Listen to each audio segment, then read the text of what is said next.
Parenting is already tough, but when you're raising an autistic child, it can feel like planting a garden, but not knowing what seeds you've been given until they start growing, and none of them come with instructions. You love your child fiercely, but the meltdowns, the behavior struggles, the unpredictability, it's exhausting. And prior to diagnosis, we can't be sure why it's so hard. We might worry that we are doing something wrong because even though we do everything in the parenting books and the videos, our children are not responding in expected ways.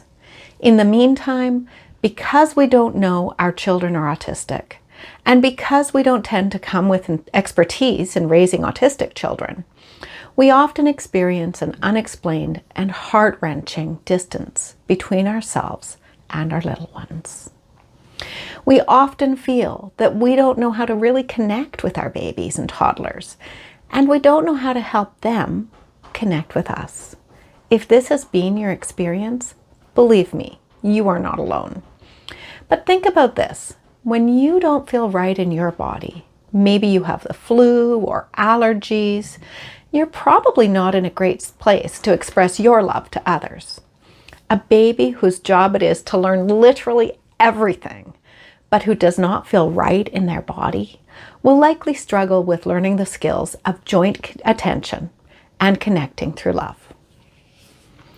Traditional approaches to autism intervention are like trimming the leaves of a struggling plant without checking to see if the roots are getting enough water and nutrients. The plant might look neater for a while, but it won't truly thrive until you nurture the soil and meet its real needs. For a while, it looks like your plant is doing better, but it's still unhappy and struggling. As an autistic person, a parent of autistic children, and a special education teacher, I've seen and experienced an awful lot of interventions that do not address the underlying challenges faced by autistic people. So let's get into it. Autism is diagnosed through behavior, what the parents and teachers report, and by what the diagnostician observes. Most autism interventions address behavior. But what if behavior is just a symptom? Think about that for a second. We've probably all experienced being non-compliant, behaving in a way that demonstrates our resentment or our anger. Have you ever been non-compliant when you're feeling good about things? Probably not. There's always an underlying cause for your behavior. If we stick to addressing behavior, we won't succeed in accomplishing our goals as parents to raise happy, healthy, resilient kids who have the capacity to love. By doing the work of mediating your child's sensory processing, you will discover new and incredibly profound ways to connect to your little one. I think of early childhood autism as being like a cage. The bars might stay up for life, but if we can help our children in meaningful ways, they can learn to open a gateway and step fully into the world. I've seen it in my own kids, and I've seen it in the children I've worked with. So, mom, dad, sister, brother, grandma, grandpa, caregiver, here's the wisdom I have to impart. This is the stuff I wish I'd understood when my kids were young. Sensory processing is overwhelming for most autistic children. They have to process every sensation, whereas these systems are automated for neurotypical children. This sensory processing takes so much brain power that development is impacted, sometimes significantly. There are two categories of sensory input. Exteroception involves all of the senses that have to do with the external world around us. These include the five senses, as well as proprioception, where our body is in relation to itself and to the world around us, and vestibular sensation, the sense of balance. I'll come back later to discuss a particular kind of sensation that's rarely considered as exteroception, but which is often involved in dysregulation and even autistic breakdown. Interoception involves all of our internal senses, our heartbeat, our breath, our digestive processes, our internal energy, our muscles and joints, inflammation, and so on. Autistic people tend to experience incredible variability in our sensory perception. Some perceptions are turned way up, like the volume is blasting, and some are turned down so far that we are hardly aware of them at all. Thirst is one such sensation. Some autistic people love to drink water. Others have difficulty recognizing the need to drink. Imagine a child who regularly refuses to drink anything. They will likely experience constipation and cells that are crying for fluids, but all they'll be aware of is that they're crabby and miserable. If we see refusal to drink as a behavior, we might be able to force liquids, but we'll likely create an aversion, and our child will never learn to feel thirst. If instead we see the lack of thirst as a sensory processing challenge, then we will look for ways not only to help our child drink, popsicles perhaps, but we will also help them become people who recognize their own thirst. Find a space in your home where you see the most behavior challenges. Let's start with an easy one, vision. Ensure that the room has the same sensory features it does when your child is there. Lights, sounds including music, scents including any on your body, even your shampoo and so forth. Place yourself in a position where you experience things from your child's perspective. Look around.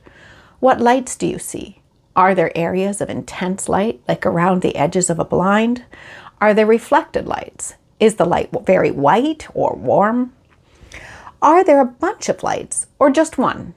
Is the lighting different from spaces where you don't see meltdowns?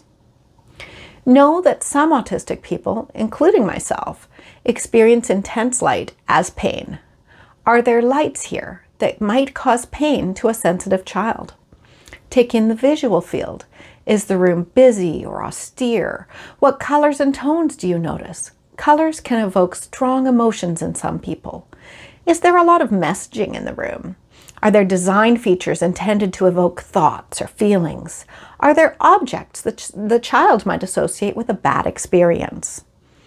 Sometimes this experiential exercise might feel futile because your child's behavior is the result of challenges that have occurred in this space. Maybe it's become a place of conflict and your child is responding to memory. Not to worry. This exercise is still valuable. For starters, you might realize something about the space that you've never picked up on. Secondly, you now have an awareness that will help you make changes.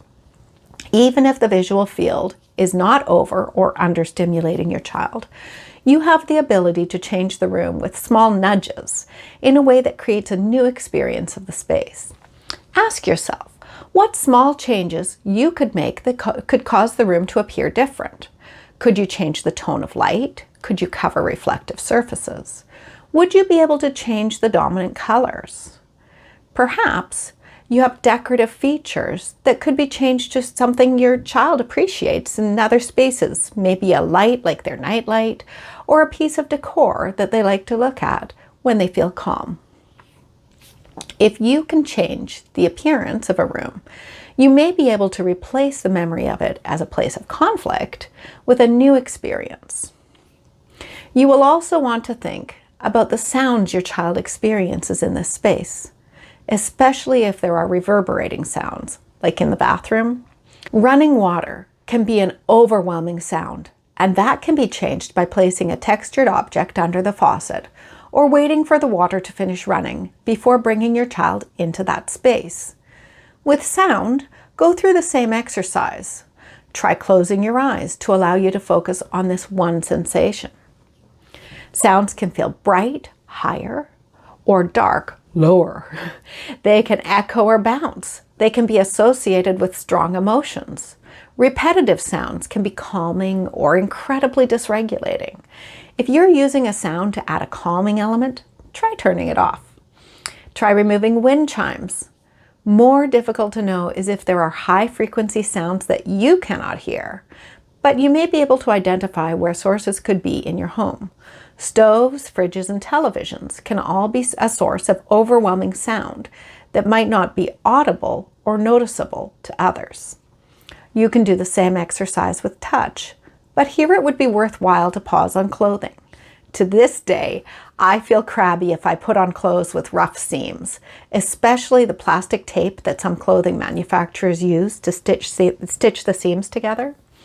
I've been known to rip apart my clothes and re-sew them without the tape.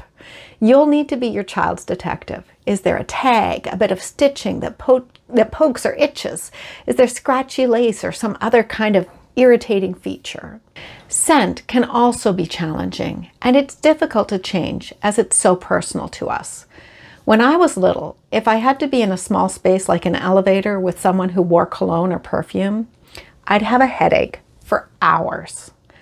Many autistic people are very scent sensitive. When my family walks by a house where people are doing laundry, we hurry because the scents in laundry products are so overwhelming. You'll need to think very carefully about scents in all of your household and personal products, including aromatherapies. You might need to stop using perfume or cologne. Consider your shampoo and deodorant. Anything you wear or use in your house that has a scent, no matter how mild it might seem to you, is something your child has to process, and that is work.